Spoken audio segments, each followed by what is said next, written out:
1 কোটি টাকা চাঁদা দাবি করছে এবং দ্বিতীয় কিস্তির টাকা আনতে গিয়ে ধরা পড়েছে নতুন একটি রাজনৈতিক দলের কর্মী, যারা জনগণকে বৈষম্য দূর করবে বলেছে, কোঠা বৈষম্য দূর করবে বলেছে সেই দলের কর্মী, বৈষম্য বিরোধী আন্দোলন সমন্বয়ক এবং শেষে নতুন একটি রাজনৈতিক দল তারা গড়ে তুলেছে। দেশের জনগণকে তারা বলেছে দেশে চাঁদাবাজি মুক্ত করবে, দেশের সন্ত্রাস মুক্ত করবে, দুর্নীতি মুক্ত করবে। সেই দলের কর্মী, সেই দলটি 5ই আগস্ট থেকে এখন পর্যন্ত কত কোটি টাকা তারা সেই দলের পিছনে খরচ করেছে। তারা বিভিন্ন জায়গায় সমাবেশ করছে, তারা বিভিন্ন জায়গায়, দেশের বিভিন্ন জায়গায় যাচ্ছে। ওই দলের নেতাকর্মীরা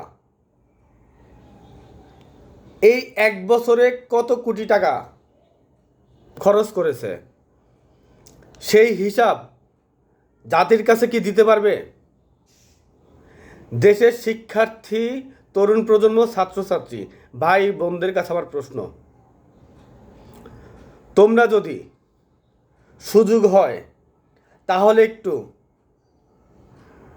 দেখো যে তারা বাংলাদেশকে পরিবর্তন করবে বলেছে। তারা কোনো সরকারি দল নয়,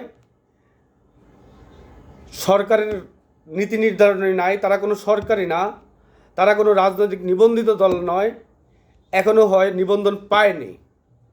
অথচ তারা যেই পরিমাণ টাকা দুর্নীতি করেছে, চাঁদাবাজি করেছে, এই যে একটা ঘটনা ধরা পড়ছে, এটা তো একটি হয়তো বড় ঘটনা থেকে ধরা পড়েছে। এই রকম অসংখ্য চাঁদাবাজি করছে। পালিয়ে যাওয়া নেতাকর্মীদেরকে পুলিশে ধরিয়ে দেওয়া এবং মামলার ভয় দেখিয়ে বাংলাদেশের বিভিন্ন বড় বড় ব্যবসায়ীদের থেকে, বাংলাদেশের ব্যবসা বাণিজ্য খুবই খারাপ, তারা করছে চাঁদাবাজি। সেই দলের নেতারাও বলতে পারবে না যে 5ই আগস্ট থেকে এখন পর্যন্ত কত উল্টা। বাংলাদেশে 16 বছরে যেই টাকার চাঁদাবাজি হয়েছে, যেই টাকার দুর্নীতি করছে, তার চেয়েও বেশি দুর্নীতি এখন হয়েছে। আসলে এইভাবে একটি দেশ, এই শাসন ব্যবস্থায় একটা দেশ কখনোই দুর্নীতিমুক্ত, চাঁদাবাজ মুক্ত, সন্ত্রাস মুক্ত সম্ভব নয়। যারা রাজনীতি করে শুধুমাত্র তাদের ভাগ্যের পরিবর্তন হয়েছে, আর যারা রাজনীতি করে না, সাধারণ জনগণ, তাদের ভাগ্য পরিবর্তন হয় নাই। একটা সরকার চলে যাওয়ার পরে আবার যারা নতুনভাবে রাজনীতি করবে, যারা নতুনভাবে ওই সরকারকে বিতাড়িত করছে, তারাই মিলে এখন দেশটাকে লুটে পুটে খাইতেছে। এখানে সাধারণ জনগণের বিন্দু মাত্র উপকার হয় নাই, তাদের বিন্দু মাত্র ভাগ্যের চাক্কা পরিবর্তন হয় নাই। শুধুমাত্র পরিবর্তন হয়েছে, একটা দল এত বছর খাইছে, তারা চলে গেছে, এখন নতুন যারা আসছে তারা আবার দেশের সম্পদ লুটে পুটে খাচ্ছে। এটা আসলে সে নতুন দল বলে যে চাঁদাবাজি করছে তা না। বাংলাদেশের যারা এই ধরনের রাজনীতি করতেছে, যে কয়েকটি দল আছে, প্রত্যেকেরই একই অবস্থা। তাদের এইসব প্রত্যেকটি রাজনৈতিক দল বাংলাদেশে চাঁদাবাজি করতেছে, কিন্তু চাঁদাবাজের নামটা ভিন্ন। কেউ চাঁদাবাজি করতেছে, কেউ তাকে ডোনেশন নাম দিচ্ছে, কেউ এরকম এক একটা নামে তারা জনগণ থেকে টাকা নিচ্ছে।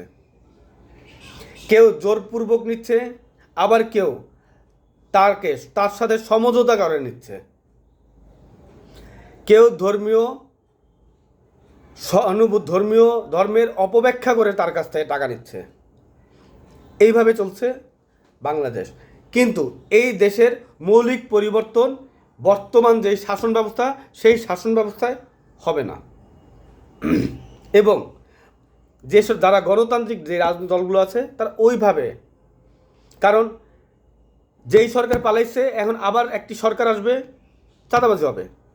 আওয়ামী লীগ যখন সরকার পালাইছে, 16 বছর ক্ষমতায় ছিল, তারা 16 বছরে লক্ষ লক্ষ টাকা তারা দুর্নীতি করছে, পাচার করছে। লক্ষ লক্ষ কোটি টাকা তারা দুর্নীতি এবং পাচার করছে। এখন তারা যখন চলে গেছে, এখন এখানে আরেকটা রাজনৈতিক দল আসবে, তারা কি এই দেশ থেকে চাঁদাবাজি বন্ধ করবে, সন্ত্রাস বন্ধ করবে, দুর্নীতি বন্ধ করবে? পারবে না। তাহলে কেন ওই সরকারটা পালাইছে? লাভ তো হয়নি, তাহলে তো সেই তো চাঁদাবাজি রয়ে গেল। তার মানে হচ্ছে যে, কারণ যারা এখন ক্ষমতায় যাওয়ার জন্য প্রস্তুত, তারাই আসলে বাংলাদেশে ক্ষমতায় যাওয়ার জন্য বিভিন্ন ষড়যন্ত্র করবে। আবার এরা ক্ষমতায় থাকবে, আবার আরেকটি দল ক্ষমতায় আসার জন্য দুর্নীতি ষড়যন্ত্র করবে। এইভাবেই বাংলাদেশের রাজনীতিটা চলবে। কিন্তু এই শাসন ব্যবস্থা যদি পরিবর্তন না হয়, এই সিস্টেমটার যদি পরিবর্তন না হয়, তাহলে বাংলাদেশে কখনোই চাঁদাবাজ মুক্ত হবে না, দুর্নীতি বন্ধ হবে না, আরও বেশি দুর্নীতি হবে, আরও বেশি চাঁদাবাজ হবে, আরও বেশি অর্থ পাচার হবে। প্রিয় দেশবাসী, ছাত্রছাত্রী, শিক্ষার্থী, তরুণ প্রজন্ম, ভাই বোনেরা, এই সিস্টেমের আমরা পরিবর্তন আনব। এই সিস্টেমের পরিবর্তন আনব। এই দেশে দুর্নীতি, চাঁদাবাজি, অর্থ পাচার, এই সিস্টেম চেঞ্জ করলে এগুলি বন্ধ হয়ে যাবে। আইন শৃঙ্খলা রক্ষাকারী বাহিনী সাধারণ মানুষের সেবায় কাজ করবে। সিস্টেম পরিবর্তন করতে হবে। গণতন্ত্র মানুষকে শুধুমাত্র সাধারণ জনগণের ভাগ্য পরিবর্তন করে না, দেশের যারা লুটেপুটে খায়, দুর্নীতিবাজ, তাদেরকে সমানভাবে একটা অধিকার দেয়। আমাদের বাংলাদেশটা, এই বাংলাদেশ ইউরোপ কান্ট্রির মতো, ইউরোপ কান্ট্রির দেশের জনগণ যেরকম সভ্য, তারা যেমন শৃঙ্খল, আমরা বাঙালি সেইভাবে সভ্য এবং শৃঙ্খল হতে পারিনি। আমরা বাঙালি, আমাদেরকে গণতন্ত্রের নাম দিয়ে লোভ এবং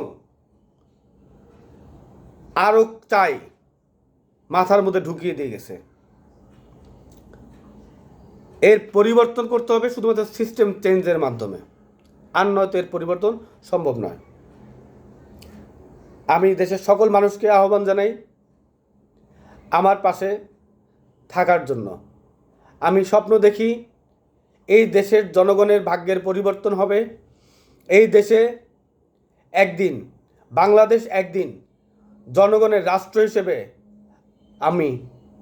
আমরা সবাই মিলে গড়ে তুলব ইনশাল্লাহ।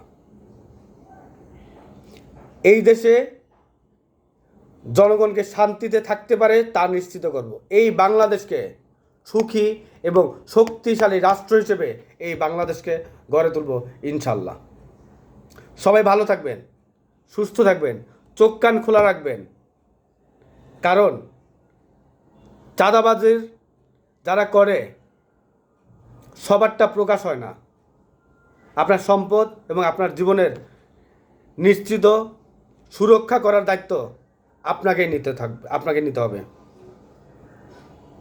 সবাইকে ধন্যবাদ। আসসালামু আলাইকুম।